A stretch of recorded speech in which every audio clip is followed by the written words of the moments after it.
Bei dem Projekt leitete uns die Frage, wie gehen eigentlich Kinder im Alter zwischen 9 und 13, das war die Zielgruppe, die wir im Kopf hatten, eigentlich mit dem Thema um.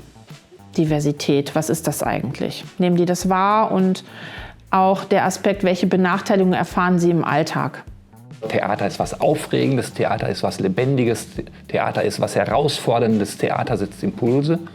Und so sind wir in dieser Richtung weiter auf dieser Spur gegangen. Wir haben in der Themenfindung ganz bewusst mit dem Format des Interviews gearbeitet. Innerhalb der Interviews ging es vor allem darum, die eigene Identität zu erforschen und auch unterschiedliche Räume anzuschauen. Also zum Beispiel das Elternhaus oder auch die Schule, die Freizeit. Und die Fragen, die darunter standen, waren vor allem, wo fühlst du dich sicher? Wo kannst du sein, wie du bist?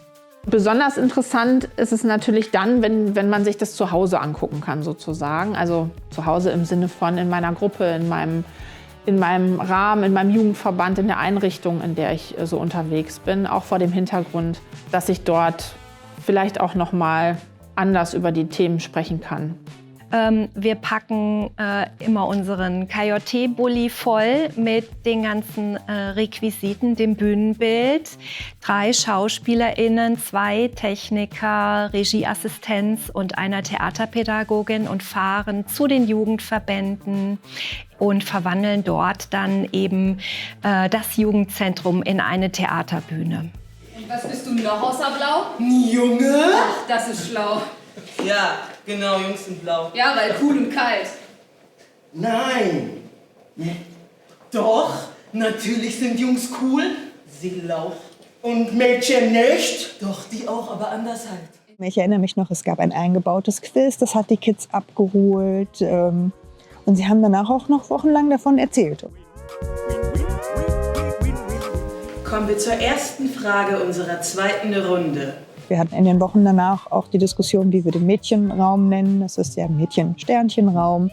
Da weiß ich jetzt nicht direkt, ob es da den direkten Zusammenhang gibt, aber das Thema Diversität ist auf jeden Fall präsent. Um an dem Thema weiterzuarbeiten und um dem einen guten Rahmen zu geben, haben die Kolleginnen aus dem KJT eine Fortbildung entwickelt. Wir öffnen den Raum in den Fortbildungen, dass die Teilnehmenden zunächst selber sich Auseinandersetzungen mit ihren eigenen Erfahrungen in den unterschiedlichen Diversitätsbereichen. Und das tun wir spielerisch. Wir sind wirklich aktiv dabei, wir machen viele aktive Übungen, gehen aber auch thematisch ein bisschen rein, dass wir die Sachen besprechen, die uns interessieren. Ich nehme ganz, ganz viel mit. Viel über Grenzachtung, Grenzbenennung, die ganze Thematik. Es sind super spannende Menschen hier und es ist sehr bereichernd. Zur Frage, wann bist du gleich anders, finden Projekte vor Ort in den Jugendverbänden statt. Dazu ist eine externe Theaterpädagoge im Einsatz, zusammen mit einem Mitarbeiter, einer Mitarbeiterin vor Ort. Ja, gleich anders. Da geht es um Unterschiede und um neue Rollen und Ausprobieren. Und das haben wir hier viel über das Medium Verkleidung gemacht. Und ganz oft ging es um Mobbing und darum, was passiert einem eigentlich, wenn man anders ist.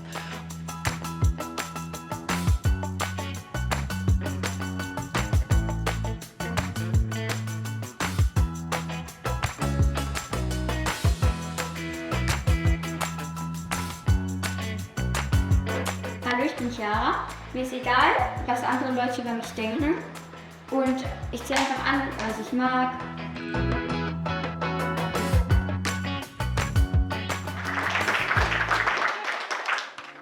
Ja, was bleibt? Ganz viel Spaß, ganz viel positive Aufregung bei Aufführungen und in den Gruppen selbst, vor allen Dingen auch in den 3 Projektphasen. Und auch für ältere Publikumsgruppen bietet das Stück gleich anders ganz viel Anregungspotenzial und ganz viele Impulse zur Auseinandersetzung mit dem Thema Diversität.